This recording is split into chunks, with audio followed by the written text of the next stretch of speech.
जिसमें लोग बात कर चुके थे स्टेपी जलवायु। आज हम बात करेंगे भूमध्य सागरी जलवायु।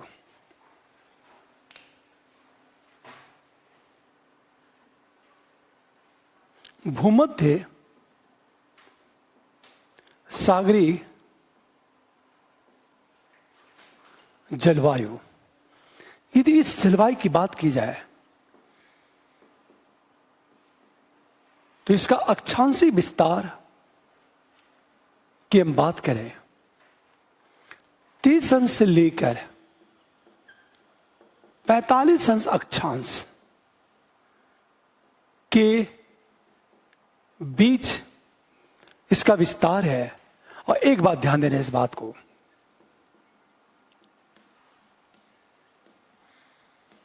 दोनों गोलार्ध में पाया जाता है।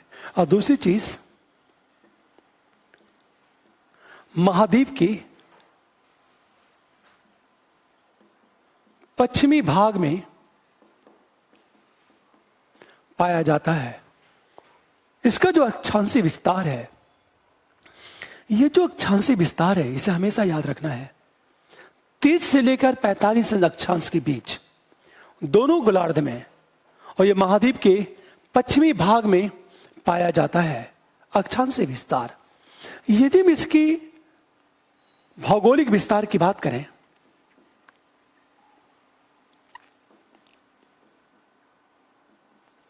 तो हमेशा ध्यान दो, भूमध्य सागर के आसपास का क्षेत्र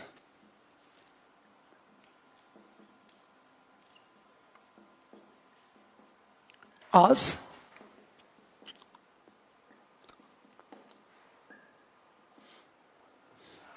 क्षेत्र पहली थी। दूसरा देखा यह जाए कि दक्षिणी अमेरिका में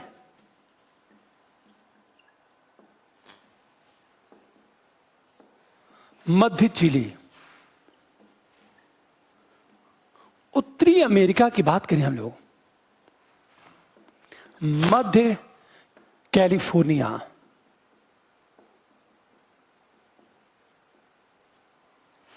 हमेशा ध्यान दो इस बात को। ऑस्ट्रेलिया की यदि बात की जाए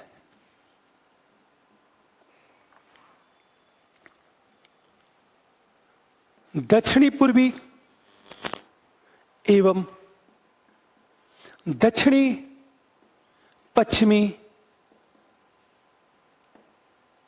ऑस्ट्रेलिया। हम दूसरी चीज उत्तरी न्यूजीलैंड थोड़ा सा पाया जाता है। दक्षिणी अफ्रीका का दक्षिणी भाग, इसको ध्यान से समझो इस बात को। इसका जो भौगोलिक विस्तार है, भूमध्य सागर के आसपास का क्षेत्र। एक बात याद रखना, जो बिखरा हुआ क्षेत्र है वहां से यूपीएससी प्रश्न पूछता है। भूमध्य सागर के आसपास का क्षेत्र है। दक्षिणी अमेरिका में मध्य चिली है, उत्तरी अमेरिका में मध्य कैलिफोर्निया, ऑस्ट्रेलिया में दक्षिणी पूर्वी और दक्षिणी पश्चिमी ऑस्ट्रेलिया, उत्तरी न्यूजीलैंड की बात करें हम लोग। अगला देखो आप, दक्षिणी अफ्रीका का दक्षिणी भाग। ये इसका भौगोलिक विस्तार है जहां भूमध्य सागरीय जलवायु पाई जाती है। आप ध्यान से सुनो इस बात को।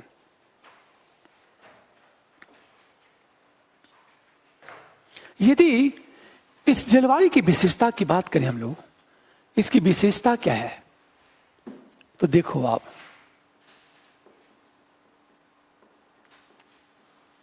विशेषता की बात करें तो सबसे बड़ी चीज यहां शीत ऋतु में वर्षा होती है, क्योंकि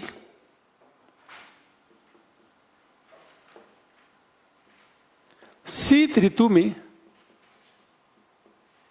शीतोष्ण कटिबंधी चक्रवात के प्रभाव में होता है। दूसरी चीज,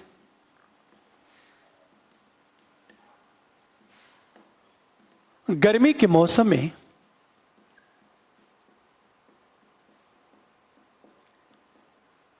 वर्षा नहीं होती है। अब ध्यान देना इस बात को, वर्षा नहीं होती है क्योंकि यह क्षेत्र उपोष्ण उच्च वायु दाब हमें उस दाब के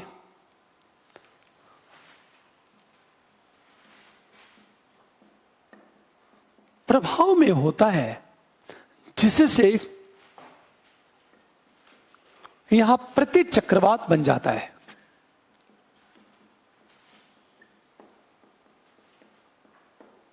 परिणामतः वर्षा नहीं होती।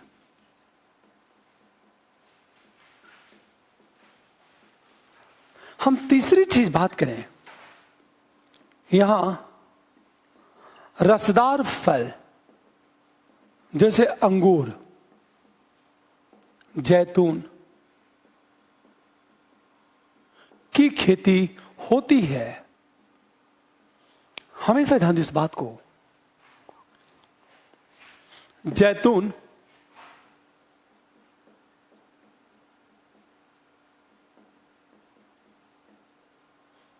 यह रसदार फल अंगूर, जैतून की खेती होती है।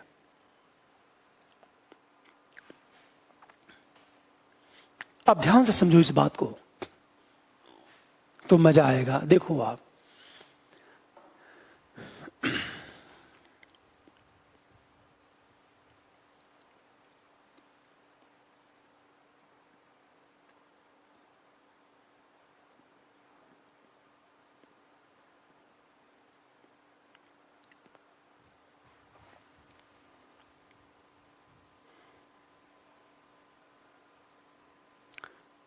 ध्यान सुनो इस बात को, यहां शीत ऋतु में वर्षा होती है क्योंकि शीत ऋतु में शीतोष्ण कटिबंधीय चक्रवात के प्रभाव में होता है।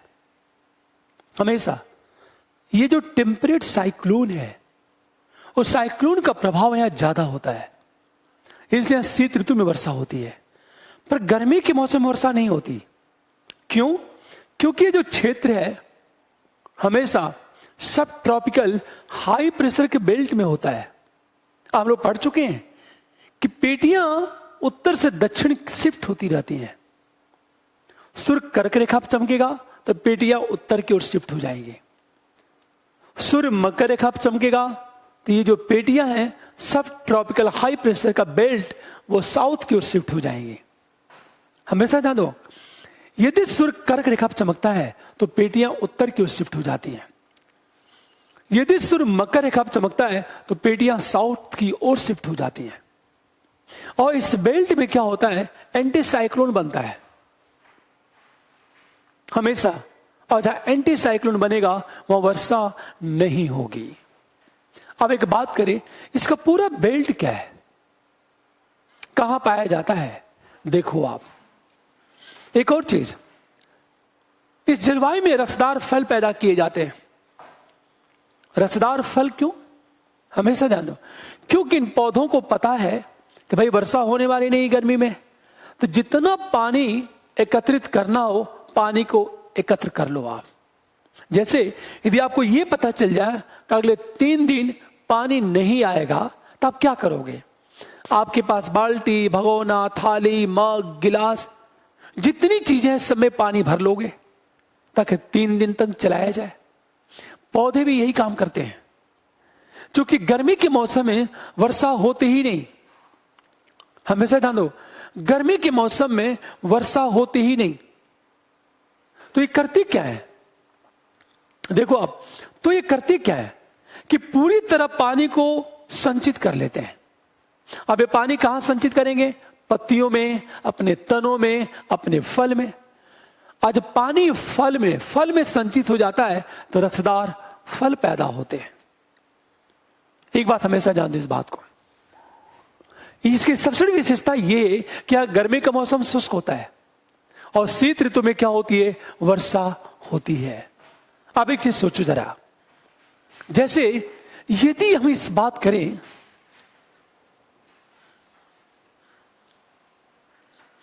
यदि भूमध्य सागरी हम जलवायु को दिखाएं तो एक बात ध्यान देना इस बात को, ये आपका इक्वेटर है।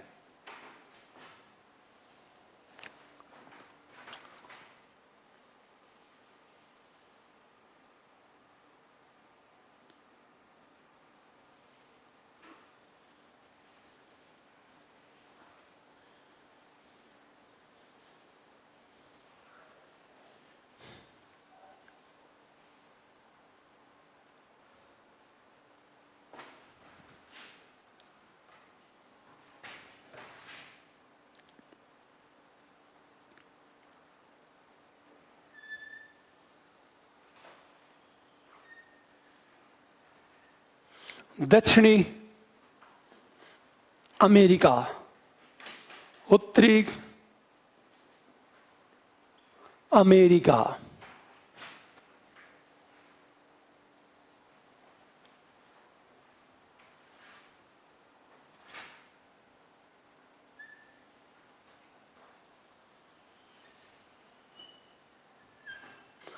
Africa,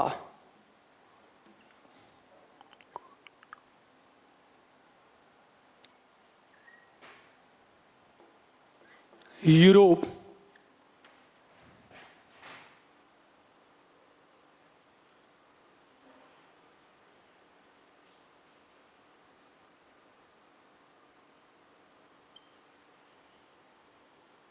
Australia. केवल आप इसको समझो जरा, ये जो बेल्ट है, ये बेल्ट है हमेशा जो भूमध्य सागरीय जलवायु पाई जाती है यहां पाई जाती है। मध्य चिली,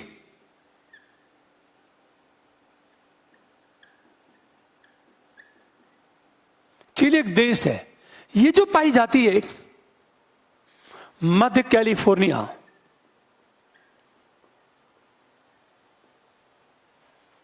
आपका ये जो भूमध्य सागर का बेल्ट है, हमेशा ध्यान दो इस बात को,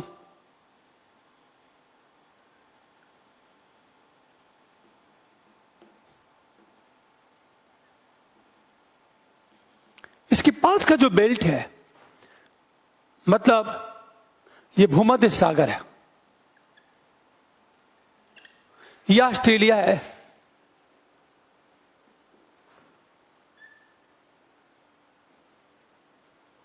दक्षिणी, पश्चिमी और दक्षिणी पूर्वी। सोचो आप, ये बेल्ट है और थोड़ा सा पाया जाता है इस बेल्ट में भूमध्य हम सागरीय जलवायु की बात करें। इस मैप में देखो आप, ये उत्तरी अमेरिका महाद्वीप है, ये दक्षिणी अमेरिका महाद्वीप है, ये अफ्रीका है, ये भूमध्य सागर है। अब सोचो आप, ये मध्य कैलिफोर्निया में पाई जाती है, मध्य चिली में पाया जाता है, भूमध्य सागर के आसपास का जो बेल्ट है वहां मिलता है। अफ्रीका ऑस्ट्रेलिया में दक्षिणी पूर्वी ऑस्ट्रेलिया और दक्षिणी पश्चिमी ऑस्ट्रेलिया में पाया जाता है यह भूमध्य, और थोड़ा सा न्यूजीलैंड, जैसे ये बगल में आपका न्यूजीलैंड है, मान ला उत्तरी न्यूजीलैंड में भी भूमध्य सागरी थोड़ा सा ऊपर बन गया। हमेशा उत्तरी न्यूजीलैंड में भी भूमध्य सागरीय जलवायु पाई जाती है। अब सोचो जरा आप, ये बात हुई थी, ये महाद्वीप के पश्चिमी भाग में, ये महाद्वीप का पश्चिमी भाग है, ये महाद्वीप का पश्चिमी भाग है, ये महाद्वीप का पश्चिमी भाग है, ये भी महाद्वीप के यूरोप के पश्चिमी भाग में पाई जाती है। यहां गर्मी के मौसम में वर्षा नहीं होती। क्यों? कि गर्मी के मौसम में कब होगा? जब सूर्य कर्क रेखा की ओर जाएगा। उत्तरी गोलार्ध में गर्मी का मौसम कब होगा? जब सूर्य कर्क रेखा पर चमकेगा। जब सूर्य कर्क रेखा पर चमकता है तो सब ट्रॉपिकल हाई प्रेशर का जो बेल्ट है, उपोष्ण उच्च वायुदाब की जो पेटी है ये ऊपर की ओर शिफ्ट हो जाती है। जब शिफ्ट हो जाएगी तो इस बेल्ट में पूरा यहां शिफ्ट हो जाती है। भूमध्य सागर के आसपास यह हाई प्रेशर का बेल्ट शिफ्ट हो जाता है। परिणामतः यहां क्या होगा, एंटी साइक्लोन, प्रति चक्रवात बन जाएगा। और जब प्रति चक्रवात बनेगा तो जहां एंटी साइक्लोन बनेगा वहां वर्षा नहीं होगी। लेकिन शीत ऋतु की बात करें, उत्तरी गोलार्ध में शीत ऋतु कब होगा, जब सूर्य चमकेगा कहां, मकर रेखा पे। तो जब सूर्य मकर रेखा पे चमकता है तो जो पछुआ हवा यहां बह रही थी अब यहां बहना शुरू कर देंगी। अब इस बेल्ट में क्या होगा, इस बेल्ट में टेम्परेट साइक्लोन बनेगा, शीतोष्ण कटिबंधीय चक्रवात बनेगा। ये जाकर क्या करेंगे, वर्षा करेंगे। अभी एक प्रश्न पूछा गया था कि एक ऐसा क्षेत्र है जहां गर्मी का मौसम शुष्क रहता है और रसदार फल पैदा किए जाते हैं। इसका मतलब क्या चीज है, रसदार फल कहां पैदा किया जाएगा, भूमध्य सागरीय जलवायु में। इसका मतलब ये कि क्वेश्चन पूछा गया था, देखो कैसे, कि रसदार फल पैदा किए जाते हैं, गर्मी का मौसम शुष्क रहता है। अब विकल्प क्या दिया था, दिल्ली, मध्य कैलिफोर्निया, उत्तरी ऑस्ट्रेलिया, पश्चिमी यूरोप। तो आंसर क्या होगा हमारा, मध्य कैलिफोर्निया। क्योंकि रसदार फल कहां पैदा किए जाते हैं, भूमध्य सागरीय जलवायु में। गर्मी का मौसम कहां शुष्क होता है, भूमध्य सागरीय जलवायु में। इस तरह के प्रश्न कभी कभी पूछे जाते हैं। अब देखो, आप दूसरी चीज,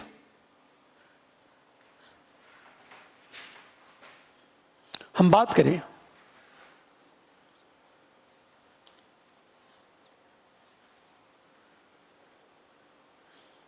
जैसे, देखो आप चीनी तुल्य जलवायु की बात करें,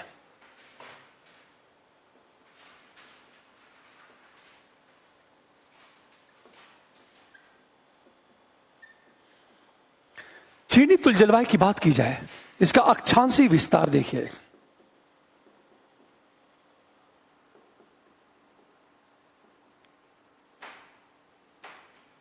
अक्षांशीय यदि विस्तार की हम बात करें, 25 से लेकर 45 अंश अक्षांश। हमेशा ध्यान दो इस बात को, दोनों गोलार्ध में और महाद्वीप के पूर्वी भाग में इसका भौगोलिक विस्तार देखो।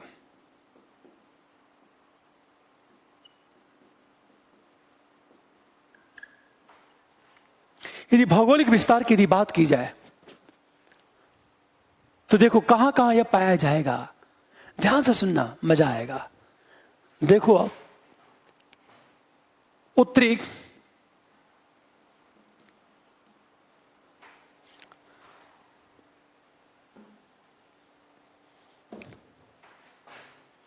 पूर्वी चीन,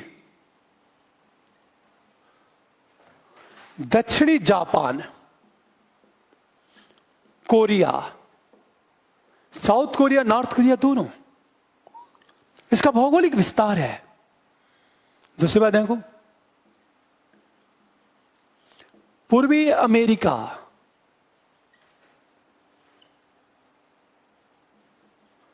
दक्षिणी पूर्वी ब्राजील। पूरी बात ध्यान दें, ये इसका भौगोलिक विस्तार है। पूर्वी चीन, दक्षिणी जापान, कोरिया, पूर्वी अमेरिका और दक्षिणी पूर्वी ब्राजील, यहां इसका विस्तार है। हमेशा विशेषतः वर्षा कब होती है इसका, गर्मी के मौसम में वर्षा होती है।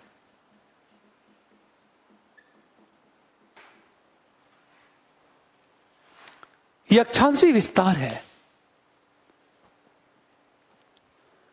चीनी तुल्य जलवायु अक्षांशीय विस्तार 25 से लेकर 45 अक्षांश के बीच, दोनों गोलार्ध में, महाद्वीप के पूर्वी भाग में।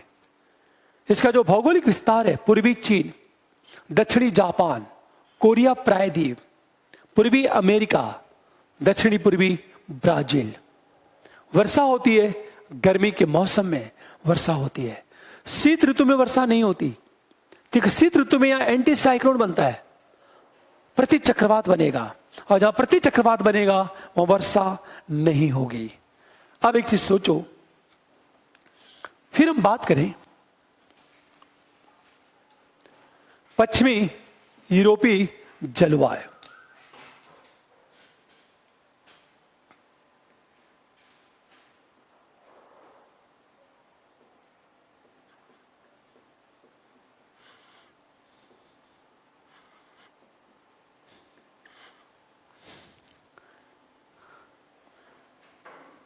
वेस्टर्न यूरोपियन क्लाइमेट, इसका अक्षांशीय विस्तार देखो।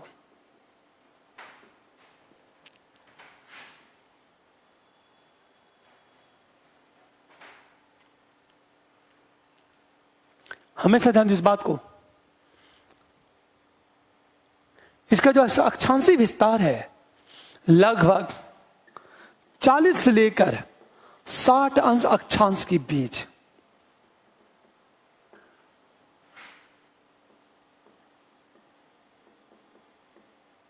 महाद्वीप के पश्चिमी भाग में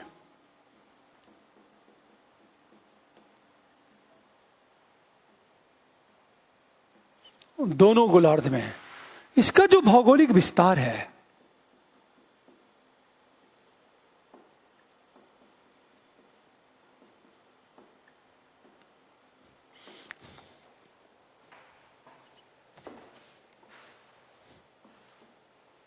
हमेशा ध्यान इस बात को, अक्षांशीय विस्तार 40 से लेकर 60 अक्षांश के बीच, महाद्वीप के पश्चिमी भाग में और दोनों गोलार्धों में स्थित है।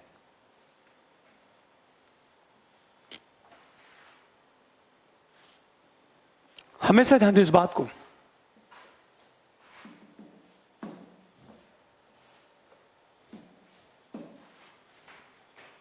चालीस से लेकर 60 अक्षांश के बीच, महाद्वीप के पश्चिमी भाग में और दोनों गोलार्धों में है।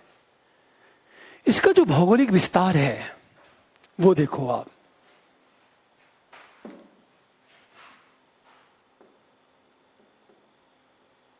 यूरोप का पश्चिमी भाग,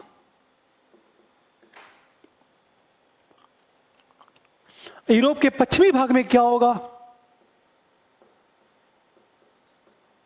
पुर्तगाल, पश्चिमी फ्रांस, ब्रिटेन, जर्मनी की हम बात करें, विशेषकर डेनमार्क इत्यादि। लेकिन बिखरा हुआ जो भाग है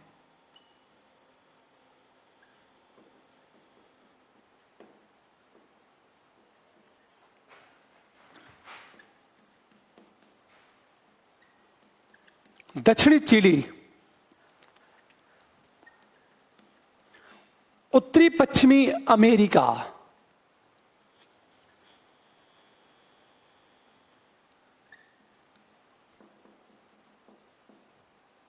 तस्मानिया और न्यूजीलैंड का दक्षिणी भाग। सोचो आप, न्यूजीलैंड का जो दक्षिणी भाग है, दक्षिणी चिली, उत्तरी पश्चिमी अमेरिका, तस्मानिया, न्यूजीलैंड का दक्षिणी भाग, ये इसका भौगोलिक विस्तार है।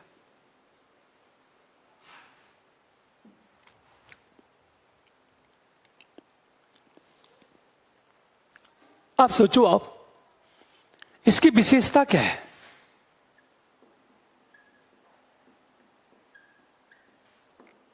इसके फीचर्स हैं क्या?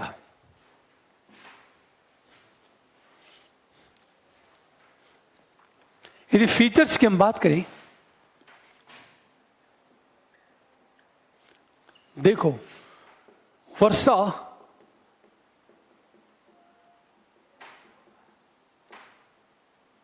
शीत ऋतु दोनों में होती है,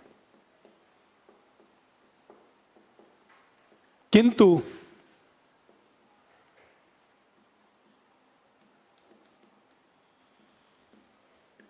शीत मौसम में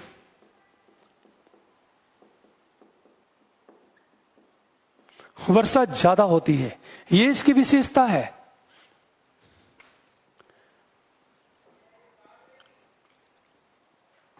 आखिर शीत मौसम में वर्षा ज्यादा क्यों होती है? हमेशा ध्यान दो, शीतोष्ण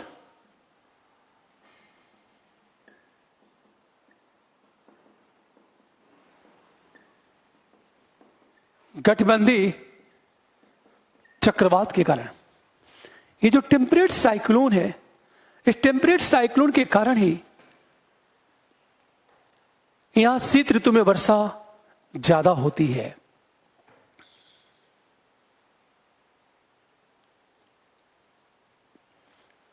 अब सोचो जरा, ये कहां कहां पाया जाएगा?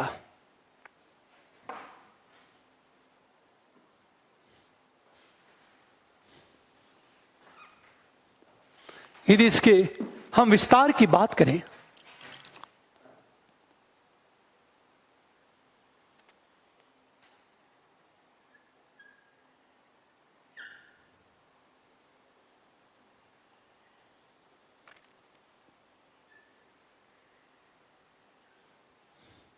ये बेल्ट है, ये बेल्ट,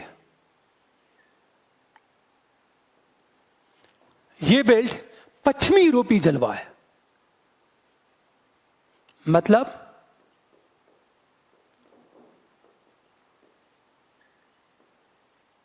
ये कहां पाया जाता है? उत्तरी पश्चिमी अमेरिका। दूसरा जो बेल्ट है, ये बेल्ट है दक्षिणी चिली में पश्चिमी यूरोपीय जलवायु पाई जा रही है। दूसरी बात, यूरोप की यदि बात करें हम लोग,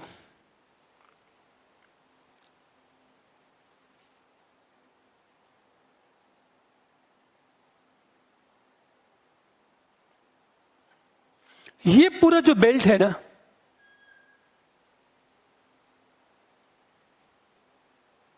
ये पूरा जो बेल्ट है यूरोप का पश्चिमी भाग है। पश्चिमी यूरोप यहां पाई जाती है। यह आपका ऑस्ट्रेलिया है,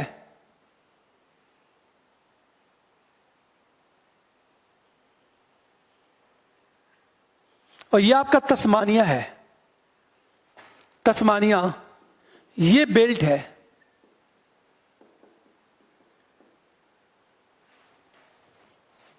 तस्मानिया, और यह आपका न्यूजीलैंड है।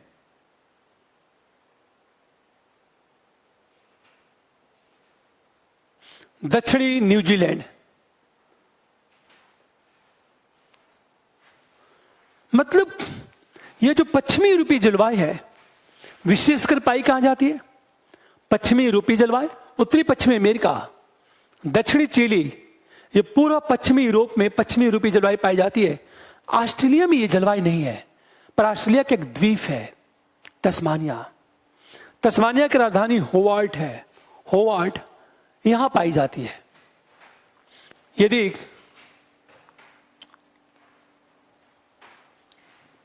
हमेशा जानते इस बात को, थोड़ा सा कहा जाए कि अफ्रीका महाद्वीप के दक्षिणी भाग में थोड़ी सी पाई जाती है, लेकिन सबसे ज्यादा इसका जो विस्तार है यूरोप के पश्चिमी भाग में है।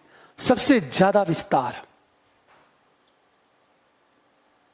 देखो, यह आपका पश्चिमी यूरोपीय जलवायु है।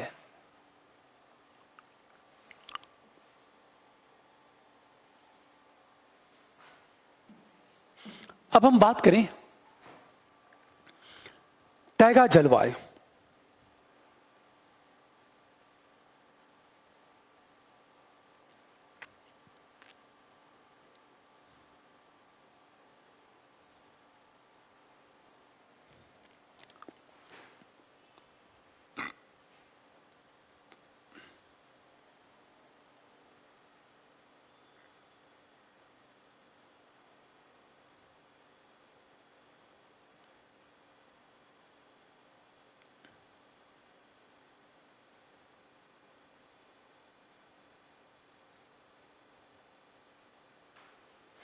आप सोचो जरा, मान लिया जाए, अब हम बात करें टैगा जलवायु।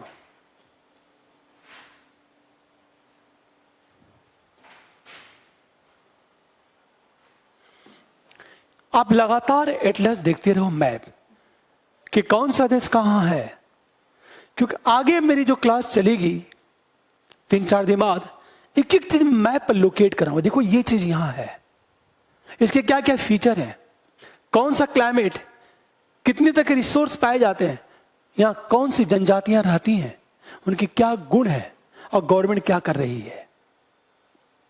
हमेशा ध्यान दो, टैगा जलवायु।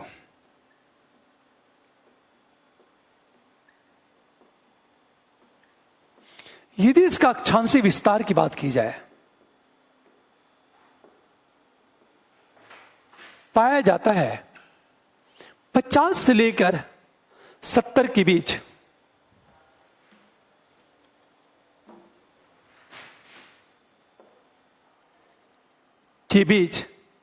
हमेशा ध्यान दो, केवल उत्तरी गोलार्ध में, हमेशा ध्यान, दक्षिणी गोलार्ध में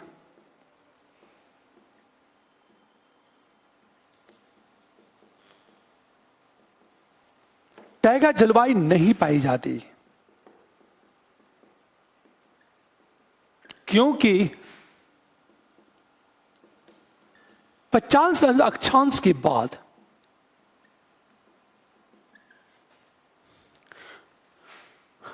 स्थल भाग नहीं है।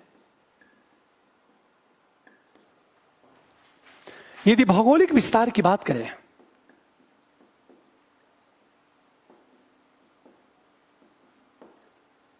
विस्तार की यदि बात करें, एक चीज ध्यान दो, उत्तरी अमेरिका महाद्वीप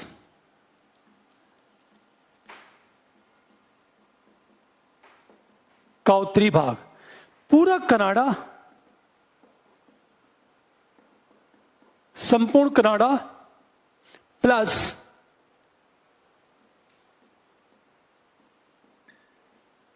अमेरिका का अलास्का, हमेशा दूसरी तरफ देखा जाए साइबेरिया क्षेत्र,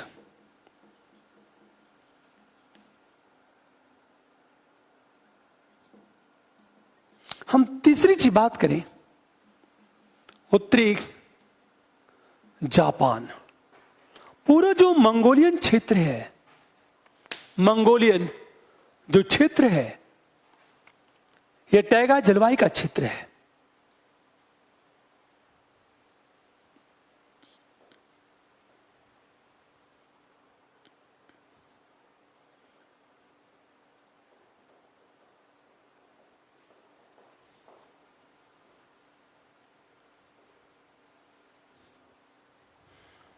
पूरी बात ध्यान दो इस बात को, यहां जब वर्षा की हम बात करते हैं, देखो आप, टैगा जलवायु अक्षांशीय विस्तार 50 से लेकर 70 के बीच, ये केवल उत्तरी गोलार्ध में, दक्षिणी गोलार्ध में इस तरह की जलवायु नहीं पाई जाती। दक्षिणी गोलार्ध में टैगा जलवायु नहीं पाई जाती क्योंकि 50 अंश अक्षांश के बाद स्थल भाग है ही नहीं। इसका जो भौगोलिक विस्तार है, उत्तरी के अमेरिका महाद्वीप का उत्तरी भाग है, साइबेरिया का क्षेत्र है, या फिर उत्तरी जापान है, यह इसका भौगोलिक विस्तार है। आप ध्यान से सुनो इस बात को, टैगा जलवायु के साथ साथ हम बात करेंगे यहां वर्षा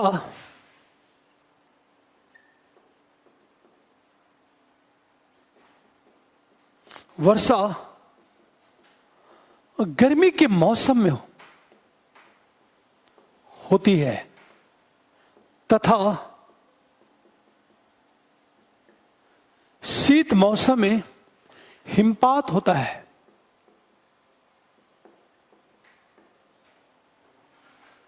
ये जो टैगा जलवायु है, यह वार्षिक तापांतर सबसे ज्यादा होता है।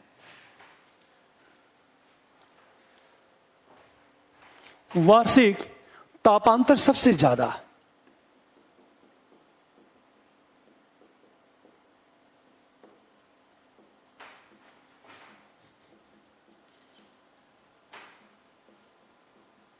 जैसे बरखोयांश में क्या होता है? वार्षिक तापांतर, एक वर्ष के मैक्सिमम ताप का मध्यमान और न्यूनतम ताप का मध्यमान औसत का अंतर ही वार्षिक तापांतर कहलाता है। एक बात हमेशा रखिए, ये जो टैगा जलवायु है, यहां वनस्पतियों की लकड़ियां मुलायम होती हैं, इसलिए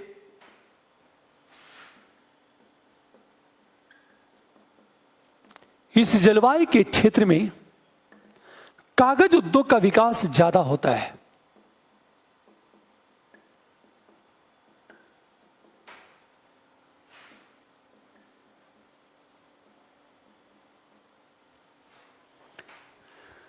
इस टैगर जलवायु की लकड़ियां, एक बात याद रखना है, आपने अक्सर देखा होगा यहां पेड़ इस तरह पाए जाते हैं। स्नोफॉल हुआ, सीधे बर्फ नीचे गिर गया। वो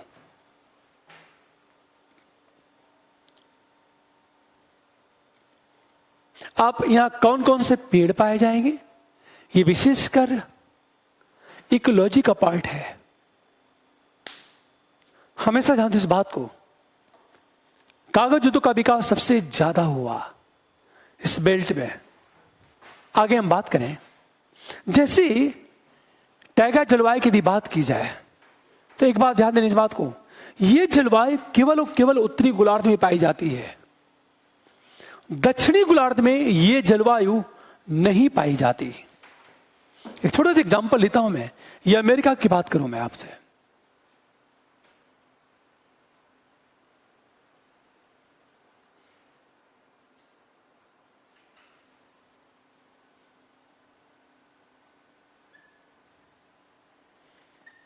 ये आपका साइबेरिया है।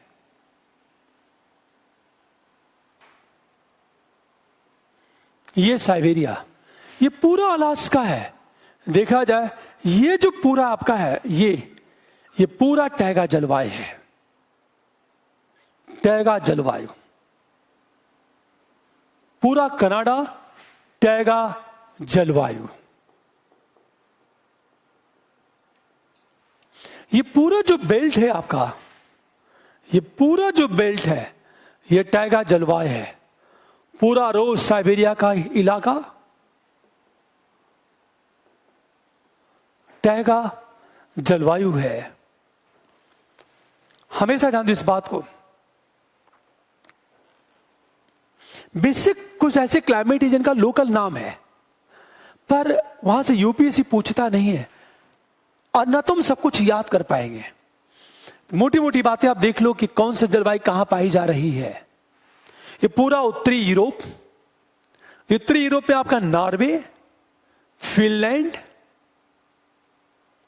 आपका डेनमार्क, पूरा रसिया का क्षेत्र, बल्कि पूरा जो साइबेरिया है, पूरा साइबेरिया। हमेशा साइबेरिया क्या है? रूस का एशियाई भाग, उसे कहते हैं साइबेरिया। ये टैगा जलवायु। अब सोचो,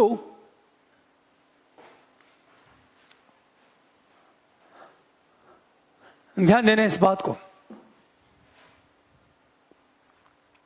टुंड्रा जलवायु,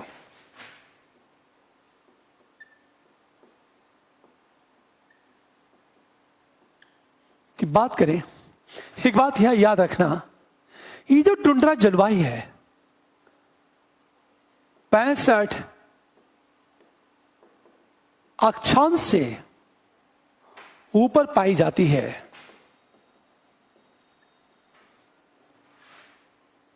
इसका जो भौगोलिक विस्तार है, उत्तरी कनाडा, उत्तरी नॉर्वे, उत्तरी फिनलैंड और साइबेरिया का उत्तरी भाग। इसकी विशेषता क्या है? यहां लाइकेन पाए जाते हैं।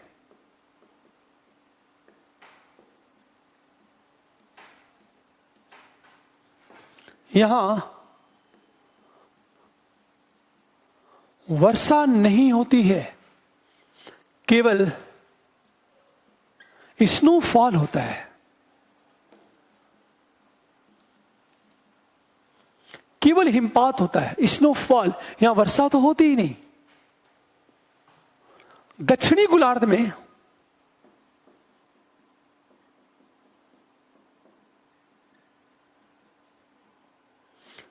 यह जलवायु नहीं पाई जाती।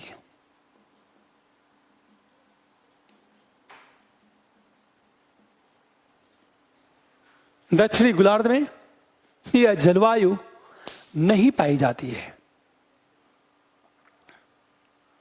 ये तो कॉमन फीचर है। अच्छा, दक्षिणी गोलार्ध में क्यों नहीं पाई जाती? क्योंकि दक्षिणी गोलार्ध में स्थलीय भाग का विस्तार है ही नहीं। ऊपर जाओगे तो अंटार्कटिका है, और अंटार्कटिका में सदैव बर्फ जमी रहती है।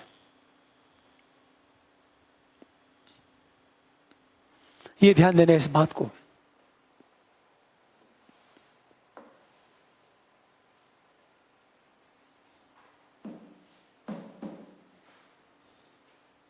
अब एक प्रश्न, जब हम जलवायु की बात करेंगे तो थोड़ा सा ध्यान दो इस बात को। एक बार फिर मैं आता हूं, जलवायु को रिपीट करता हूं। अब तक तो जो बातें हम लोग कर रहे थे कॉमन बातें, अब थोड़ा सा मैं रिपीट करता हूं जलवायु को। जब विस्तृत जलवायु की बात हुई थी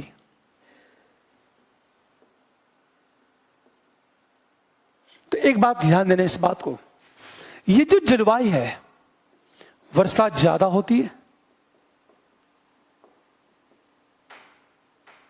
सापेक्षिक आर्द्रता ज्यादा,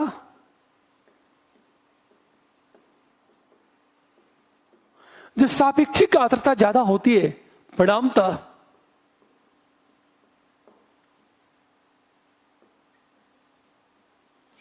प्रतिकूल मौसम के कारण, प्रतिकूल जलवायु, नो मौसम, क्लाइमेट,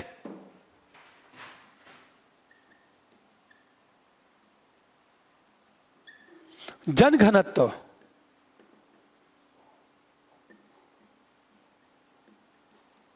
कम होता है।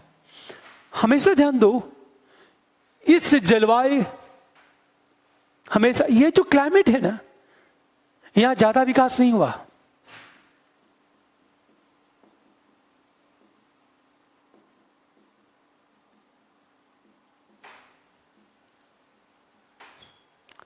हमेशा, चूंकि वर्षा साल भर होती है, साल भर वर्षा होती है,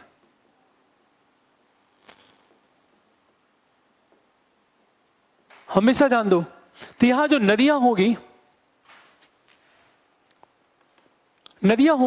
उन नदियों में जल की मात्रा क्या होगी? ज्यादा हो गई।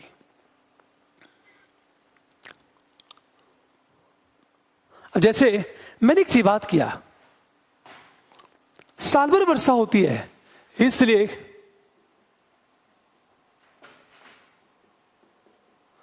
नदी में सदैव जल की मात्रा ज्यादा। जैसे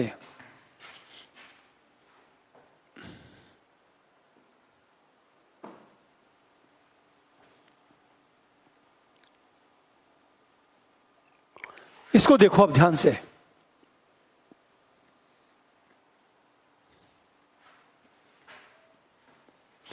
जनवरी, फरवरी, मार्च, अप्रैल, मई, जून, जुलाई, अगस्त, सितंबर, अक्टूबर, नवंबर और दिसंबर, ये है।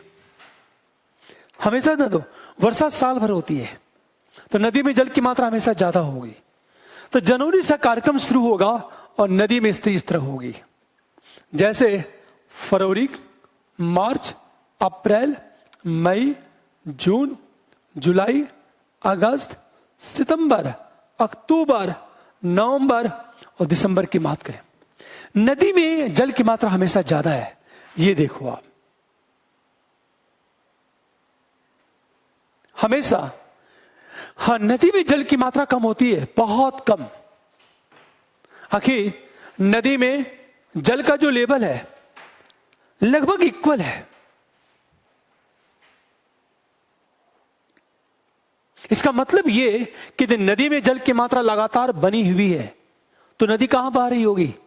विस्तृत जलवायु में। क्लियर है? ये बात समझ में आ गई होगी। अब एक से ध्यान देने इस बात को, हम सामान्य जलवायु की यदि बात करें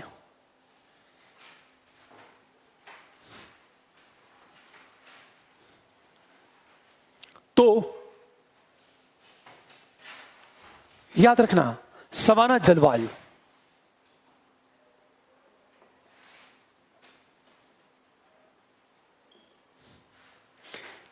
एक बात हमेशा याद रखना, जो रबड़ की खेती होती है, कौवे की खेती होती है, वो विस्तृत जलवायु में होती है। विस्तृत जलवायु में ही रबड़ की खेती होती है और कौवे की खेती होती है। सामान्य जलवायु की बात करें, वर्षा,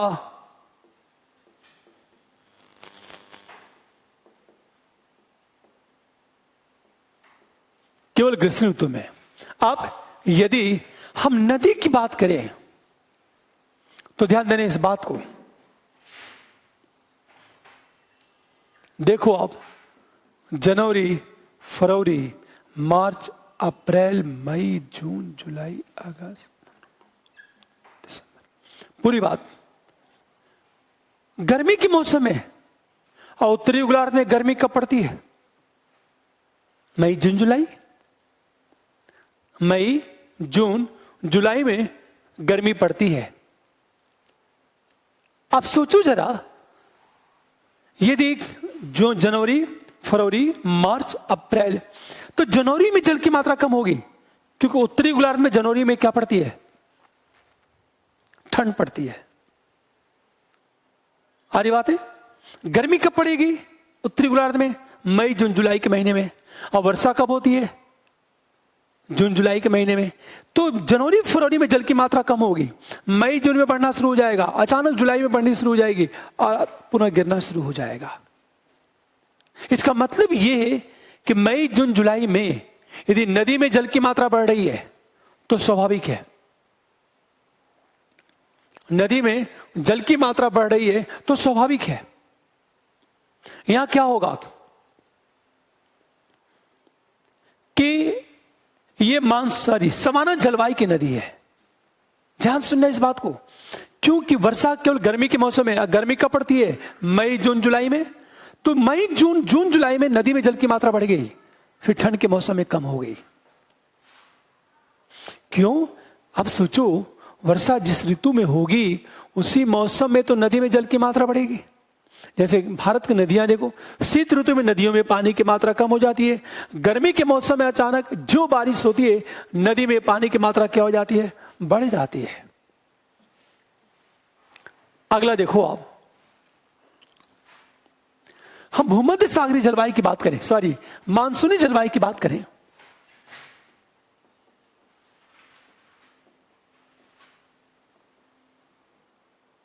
जलवायु की बात हमेशा ध्यान दो, यहां वर्षा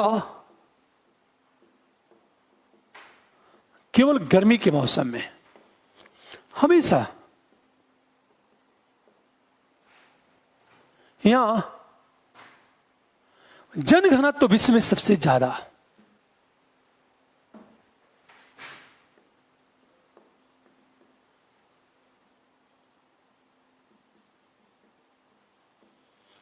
विश्व में सबसे ज्यादा है। ये जो पॉपुलेशन डेंसिटी पाई जाती है यहां सबसे ज्यादा पाई जाती है। हमेशा ध्यान दो इस बात को, सबसे ज्यादा जो पॉपुलेशन डेंसिटी पाई जाती है यहां पाई जाती है। आप देखो वर्षा किस मौसम में हो रही है? गर्मी के मौसम में। तो नदी में जल की मात्रा कब बढ़ेगी? गर्मी के मौसम में। अब इनकी स्थिति ये हो जाएगी,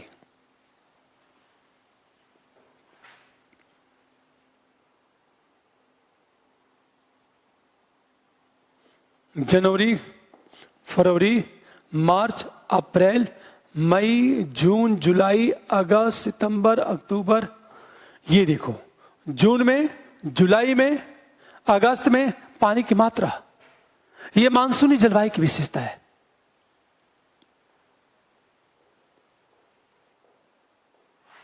तो नदी में जल की मात्रा कब बढ़ेगी? जिस मौसम में वर्षा होगी। ये सब मैं एग्जाम्पल लेके चल रहा हूं उत्तरी गोलार्ध का, ध्यान देना। दक्षिणी गोलार्ध में जाओगे तो स्थिति चेंज हो जाएगी।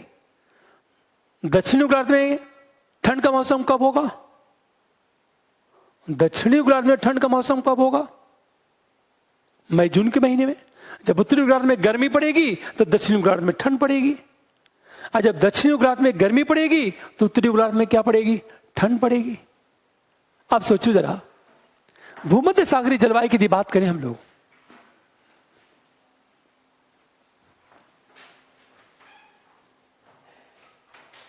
भूमध्य सागरीय जलवायु,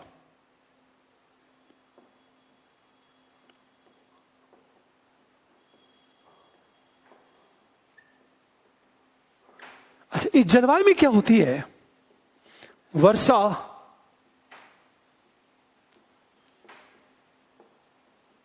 शीत ऋतु में होती है। यदि वर्षा शीत ऋतु में होगी तो इसका मतलब क्या होगा? इसका मतलब यह है कि नदी में जल की मात्रा कब बढ़ेगी? शीत ऋतु में। आप देखो इस नदी की खींचो आप,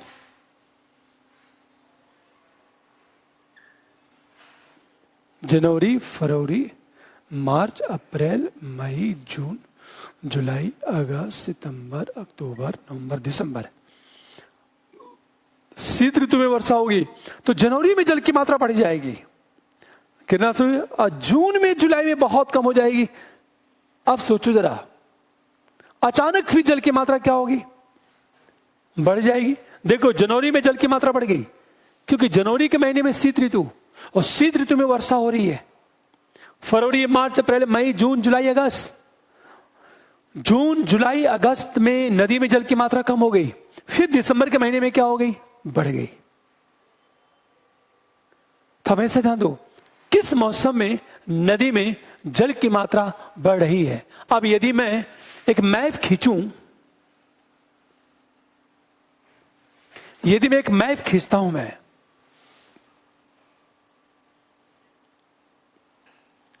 हमेशा ध्यान दो इस बात को, जनवरी,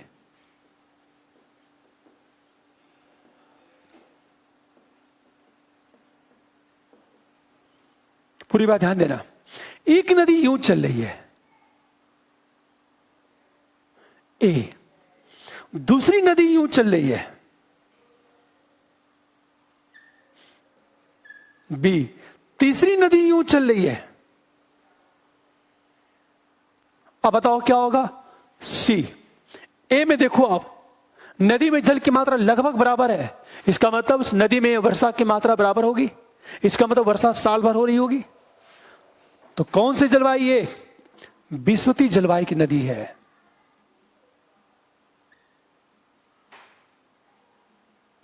अब सोचो पूरी बात, बी को देखो, बी में क्या होगा?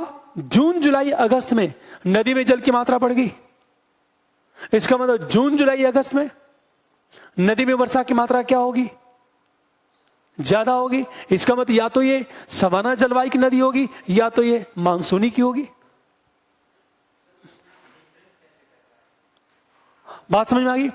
एक बात याद रखना, सवाना और यदि ये मानसूनी दोनों दे दिया तो एक बात याद रखना, तो सवाना जलवायु में वर्षा की मात्रा ज्यादा होती है, मानसूनी जलवायु में वर्षा की मात्रा क्या होगी? कम हो जाएगी। तो वर्षा की मात्रा देखना होगा किसमें वर्षा, नदी में जल की मात्रा ज्यादा है। नदी में जल की मात्रा बहुत ज्यादा है, इसका मतलब ये कि वह सवाना जलवायु की नदी है। अब देखो ये बी कौन सी है? विषुवतीय जलवायु, सॉरी मानसूनी जलवायु,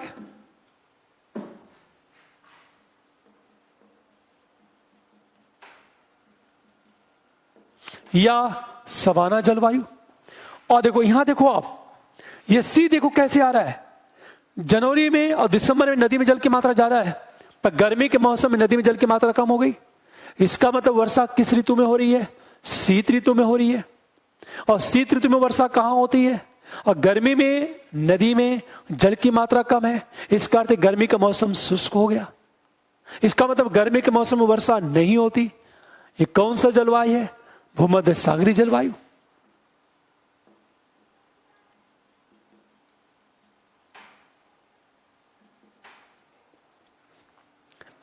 कई बार यूपीएससी क्या करेगा, हमेशा जानते यूपीएससी क्या करेगा कि नदियों का नाम दे देगा। और मैं जब पढ़ाऊंगा पूरा महाद्वीप,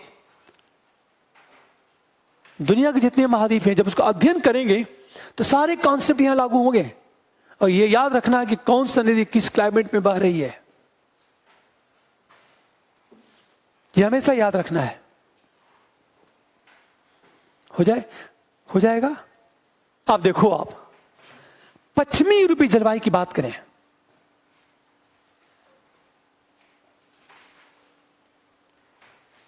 पश्चिमी यूरोपीय जलवायु,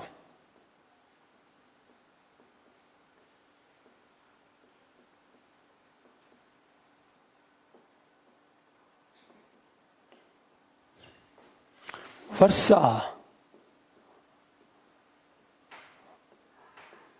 साल भर होती है, किंतु शीत ऋतु में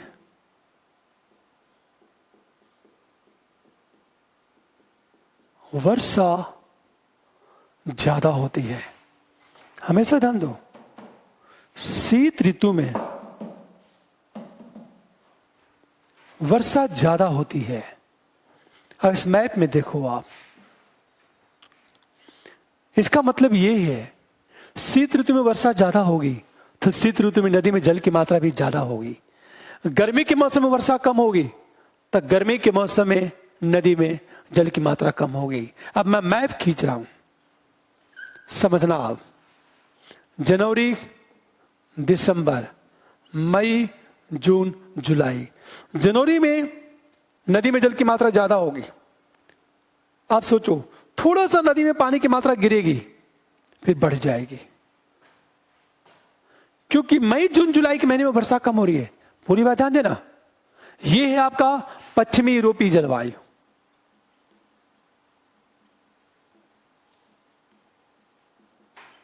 ये नामक नदी, लेकिन यदि यही भूमध्य सागरीय जलवायु की नदी होती तो मई, जून, जुलाई के महीने में तो वर्षा होती ही नहीं। उत्तरी गोलार्ध में गर्मी के मौसम में वर्षा होती नहीं, तो नदी का शेप इस तरह बनेगा।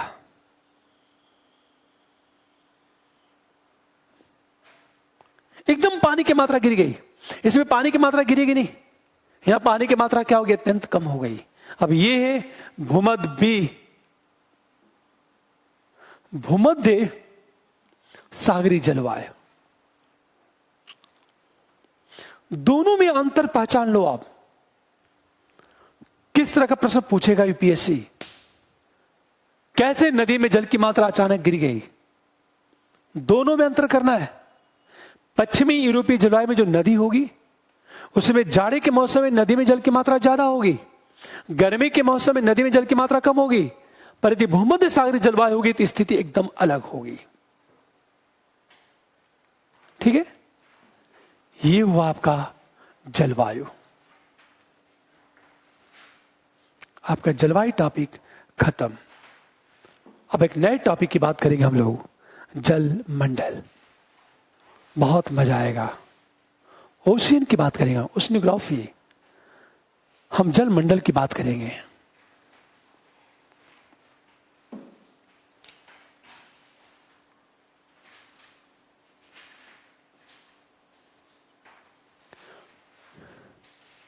हम जलमंडल में विशेष रूप से हम बात करेंगे समुद्र, समुद्री लवणता, समुद्री तापमान, समुद्री जलधारा की बात करेंगे। हम लोग जलमंडल की बात करेंगे।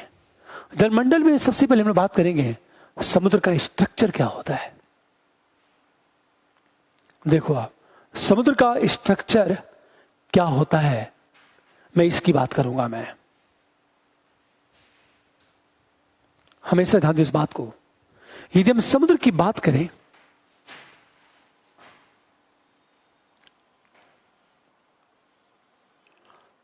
ये कोई पृथ्वी का, देखो आप,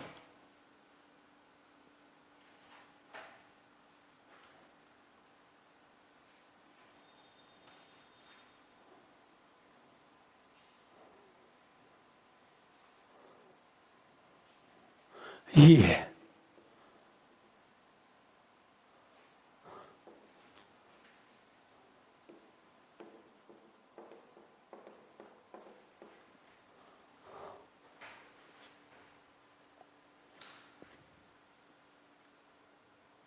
देखो आप, ये समुद्र है। ध्यान सुने इस बात को, ये आपका समुद्र है। ये जो बेल्ट है, ये बेल्ट, हमेशा ध्यान दो इस बात को।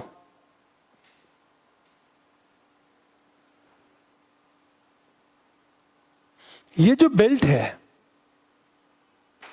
इसे कहते हैं महाद्वीपीय मग्न तट।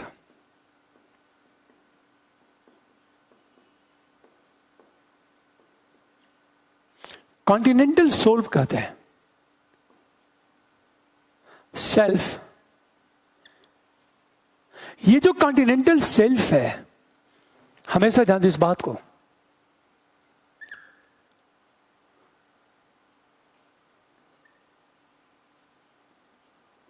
झुकाव 1 डिग्री और 200 मीटर तक गहराई, ये कॉन्टिनेंटल शेल्फ है। ये देखो आप, ये जो बेल्ट है आपका, हम इसे कहते हैं कॉन्टिनेंटल स्लोप, महाद्वीपीय ढाल।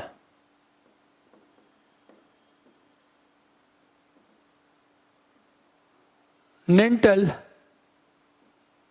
सोल, इसकी जो गहराई होती है 200 से लेकर 3600 मीटर तक। इसका जो स्लोप होता है 2 डिग्री से लेकर 5 डिग्री तक। ये जो बेल्ट है आपका, यहां तक, ये जो बेल्ट है आपका,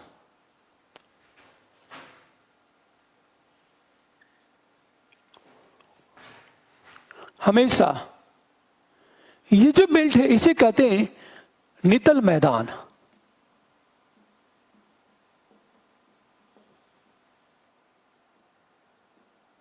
प्लेन कहते हैं इसे। ये जो एक गर्त है,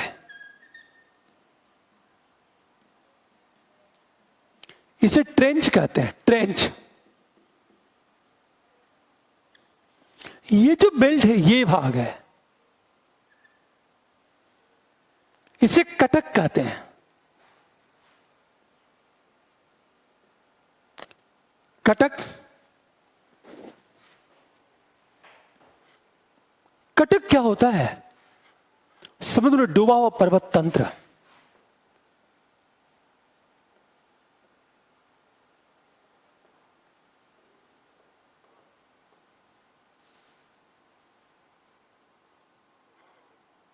पर्वत तंत्र, ये जो सिरा है,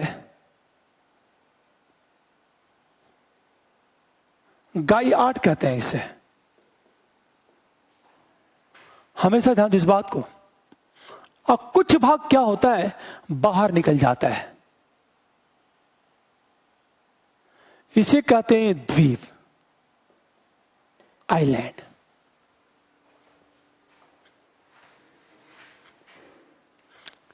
इतनी बातें केवल पढ़नी है आपको। इसको बना लो तो मैं समझाता हूं इसको।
चलो आप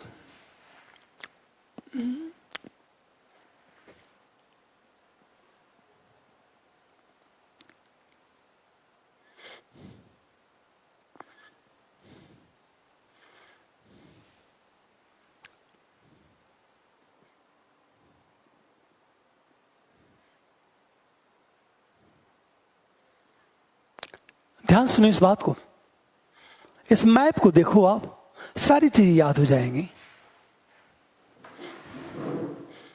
ध्यान सुनो इस बात को, यह समुद्र है। मैंने कहा था महाद्वीपीय मग्न तट, कॉन्टिनेंटल सेल्फ कहते हैं इसे, सेल्फ। सोचो 200 मीटर की गहराई तक,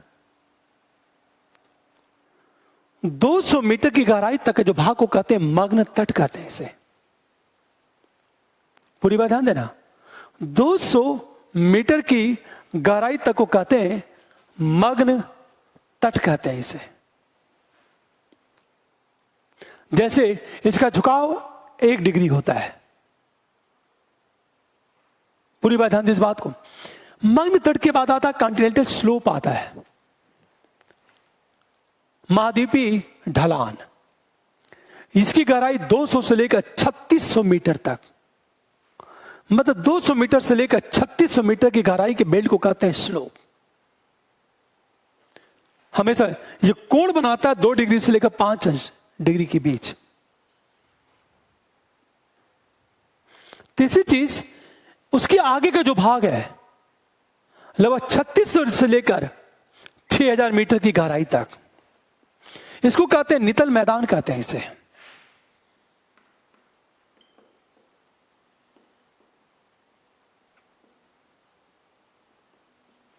इसको नितल मैदान कहा जाता है। अंत में एक गर्त है, अंत में एक गर्त है। ये जो गर्त है ना, इसकी गहराई सबसे ज्यादा होती है।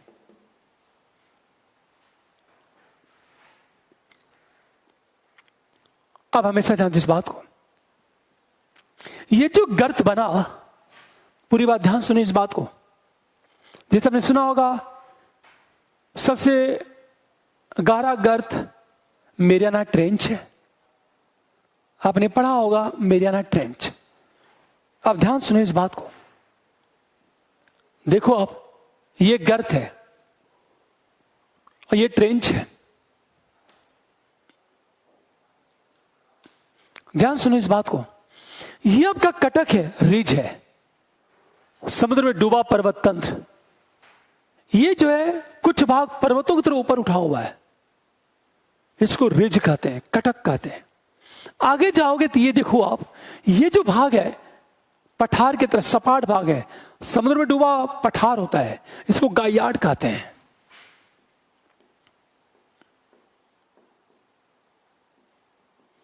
डूबा पठार, इसको गायार्ड कहते हैं। कुछ भाग ऊपर निकल गया, इसे आइलैंड कहते हैं, द्वीप कहते हैं।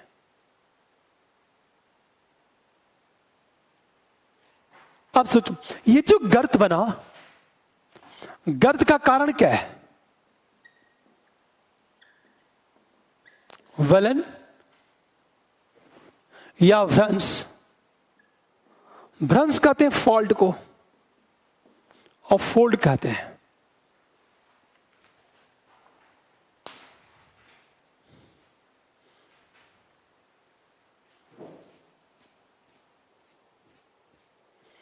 ध्यान से सुनो इस बात को, ये जो गर्त बना, गर्त की हम बात करते हैं।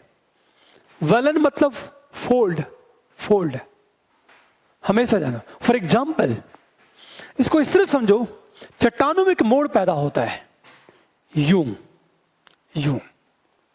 तो ये भाग जो ऊपर उड़ गया, ये भाग दारा घस गया, इसको कहते हैं वलन। जब चट्टानों में मोड़ पैदा होते हैं, एक भाग ऊपर उड़ जाता है, यहां धंस जाता है, तो ये गर्त बन जाएगा। चट्टानों में इस तरह होता है, तो ये इसको कहते हैं वलन। आगे हम लोग पढ़ेंगे, देखो कैसे मोड़ पैदा होगा।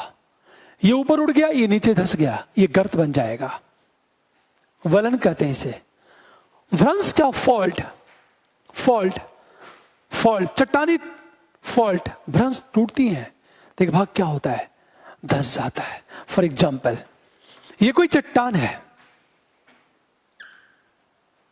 पूरी बात आना, ये चट्टान है, ये चट्टान टूटेगी, चट्टान टूटेगी तो इस तरह हो जाएगा, टूट गई, अब एक गर्त बन गया।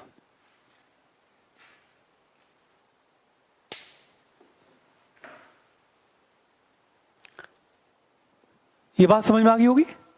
अब हमेशा ध्यान दो इस बात को, ये जो कॉन्टिनेंटल शेल्फ है, महाद्वीपीय मग्न तट है, यहां विश्व के अधिकांश रिसोर्स यहां पाए जाते हैं और सूर्य की किरण यहां तक पहुंचती है। मग्न तट की बात करें हम लोग, मग्न तट तक समुद्री संसाधन सबसे ज्यादा मग्न तट तक पाए जाते हैं। जैसे आप देखते हो, जो भी तेल निकाला जाता है समुद्र से, वो मग्न तट से निकाला जाता है। मछलियों की प्रचुरता, सबसे बड़े पैमाने मछलियां पाई जाती हैं मग्न तट पे। क्यों? क्योंकि सूर्य की किरणें पड़ती हैं और सूर्य की किरणें 200 मीटर नीचे तक चली जाती हैं। ये मग्न तट है। आप सोचो जरा, थोड़ा सा ध्यान दो इस बात को, इस मग्न तट को। ये देखो आप, हम गर्त की बात करेंगे। अब थोड़ा सा एग्जांपल है हम लोग। अब यहां आपको एटलस की जरूरत पड़ेगी, एटलस की जरूरत पड़ेगी। हमेशा ध्यान दो इस बात को, फिर भी मैं देखो समझा रहा हूं मैं। ये मग्न तट है, देखो आप, यदि मग्न तट की बात की जाए, मग्न तट की यदि बात की जाए, तो विश्व के 20% समुद्री संसाधन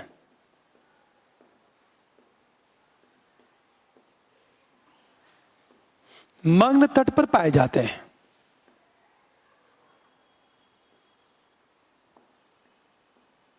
मछलियां मग्न तट पर ज्यादा पकड़ी जाती हैं।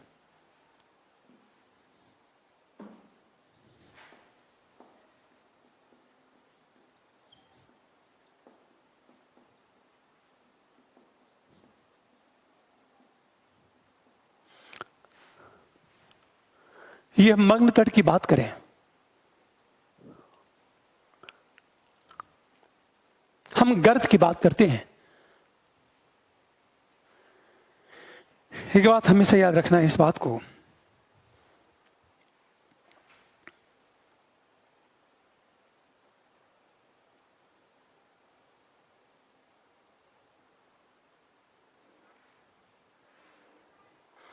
देखो आप, कटक की बात करें हम लोग, कटक क्या होता है? समुद्र में डूबा पर्वत तंत्र होता है, उसे रिज कहते हैं। रिज, सब मैरिन रिज, सब मैरिन रिज कहते हैं उसे। कुछ नितल पहाड़ियां होती हैं हजारों की संख्या में, एविसल हिल्स की बात करें हम लोग, वो कुछ पहाड़ियां होती हैं। अब इसको इस तरह देखो आप, हमेशा ध्यान देना इस बात को। आगे बात करेंगे हम रिज, ये जो कटक है, कटक समुद्र में डूबा पर्वत तंत्र होता है और ये कहा जाता है सबसे मशहूर कटक मध्य अटलांटिक कटक है।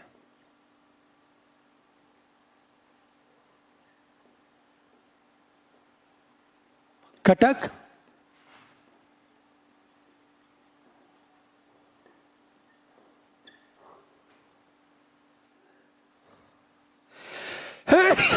मिड अटलांटिक रीच की बात करें हम लोग। अब मैं थोड़ा सा मैप को मिटा देता हूं मैं,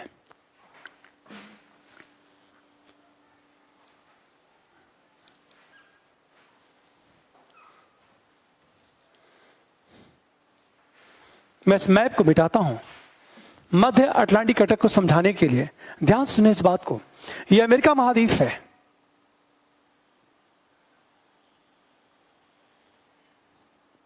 ये आपका दक्षिणी अमेरिका महाद्वीप है, ये इक्वेटर है, ये अफ्रीका महाद्वीप है, ये आपका यूरोप है, ये आइसलैंड है,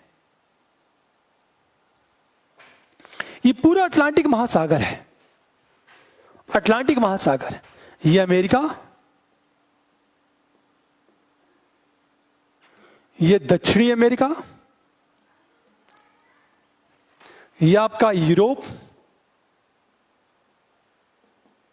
और ये आपकी अफ्रीका है। ध्यान से सुनो इस बात को, ये जो है मध्य अटलांटिक कटक है,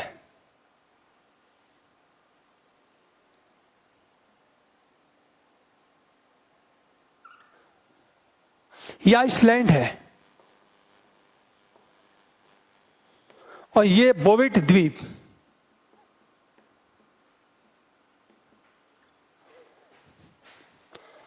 ये पूरा मध्य अटलांटिक कटक है।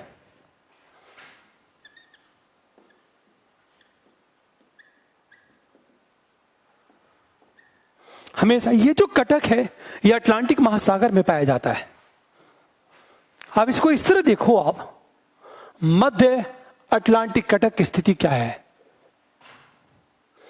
ध्यान सुनो इस बात को, मध्य अटलांटिक कटक की स्थिति क्या है, इस तरह पाई जाती है ये।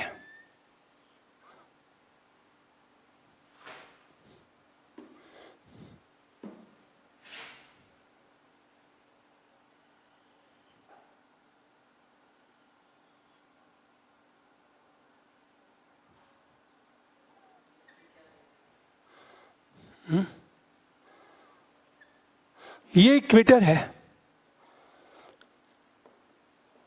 ये आइसलैंड है, ये बोवेट द्वीप है, बोवेट द्वीप है। हमेशा ध्यान दो इस बात को, 55 अंश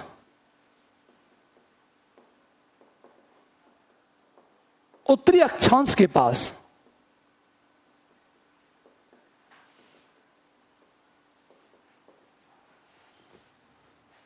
चौड़ाई ज्यादा, 55 अंश उत्तरी अक्षांश का चौड़ाई ज्यादा, इसे कहते हैं टेलीग्राफिक पठार। इसे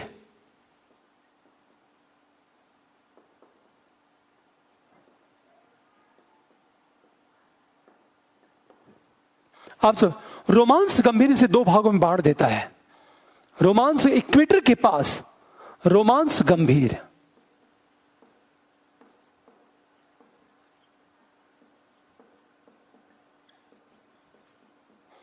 दो भागों में विभाजित करता रोमांस गंभीर। इसको कहते हैं डॉल्फिन श्रेणी, इसे कहते हैं चैलेंजर कटक। पूरी बात ध्यान दे इस बात को, ये आपका है 55 अंश उत्तरी अक्षांश के पास इसकी चौड़ाई ज्यादा होती है। मध्य अटलांटिक कटक, इसे टेलीग्राफिक पठार कहते हैं। इसे ये 55 आइसलैंड से लेकर के बोवेट द्वीप तक इसका विस्तार है। मध्य अटलांटिक कटक, और कटक होता क्या है, समुद्र में डूबा जो पर्वत तंत्र है उसे ही कहा जाता है कटक।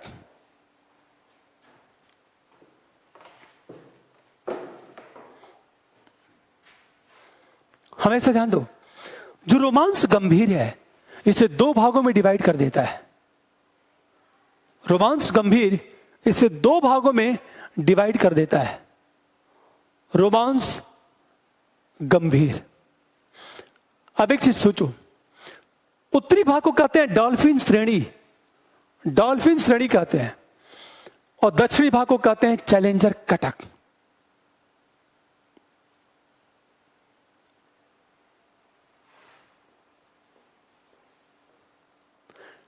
आपने अटलांटिक महासागर को देखा होगा, एस आकार का है। देखो आप, एस आकार का है।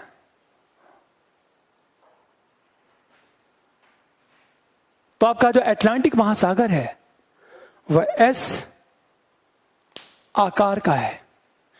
इससे ज्यादातर जो क्वेश्चन पूछे जाएंगे, यहां से संभावना कमी है पूछे जाने की, बस आपके ज्ञान के लिए मैं बता रहा हूं कि वस्तुतः है क्या। ध्यान देना इस बात को। ये रोमांस गंभीर, डॉल्फिन श्रेणी, चैलेंजर कटक, टेलीग्राफिक पठार कहते हैं इसे। मध्य, यह दुनिया का सबसे बड़ा कटक है।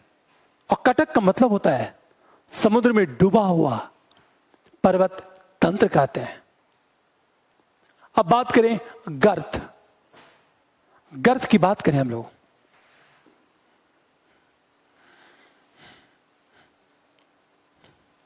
देखो आप,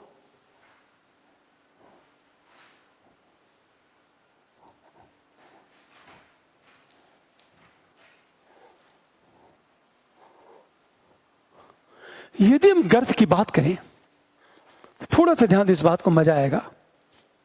गर्त में देखो आप, गर्त होता क्या है?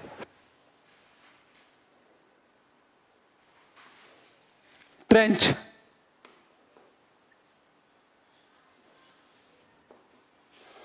विश्व में 57 गर्त का पता चला है। 32 प्रशांत महासागर, 19 अटलांटिक महासागर और 6 हिंद महासागर। ये जो गर्त है, इसका निर्माण वलन मतलब फोल्ड या भ्रंश अर्थात फॉल्ट।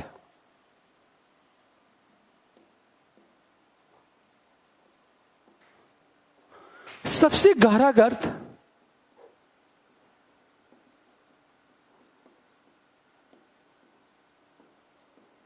मेरियाना ट्रेंच है। सबसे गहरा जो गर्त है वह है मेरियाना ट्रेंच। लगभग 11 किलोमीटर की गहराई है इसकी। ट्रेंच गर्त है। इसकी खोज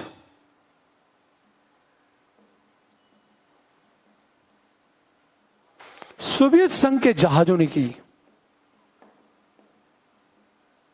इसकी खोज सोवियत संघ के जहाजों ने की है। मेरियाना ट्रेंच, इसकी जो गहराई है 11 किलोमीटर गहराई। एवरेस्ट दुनिया की सबसे ऊंची चोटी क्या है? एवरेस्ट की चोटी 8,848 मीटर है। ये तो 11 किलोमीटर है। हमेशा गर्त, और एक देखा होगा एक विशेष प्लेस पर ही गर्त बना है।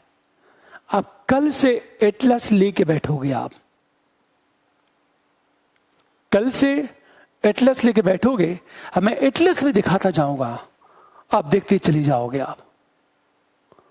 आपके पास जो भी एटलस हो,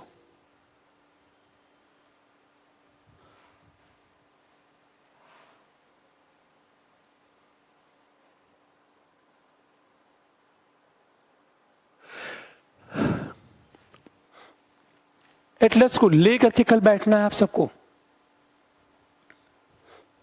मैंने क्या कहा आपसे, हम लोग मैप पर काम करेंगे 7-8 दिन, एक एक चीज हम पढ़ेंगे। नदी, पर्वत, पहाड़, क्लाइमेट, वनस्पति, सब कुछ। ठीक है, हम लोग मिलते हैं कल। Thank you.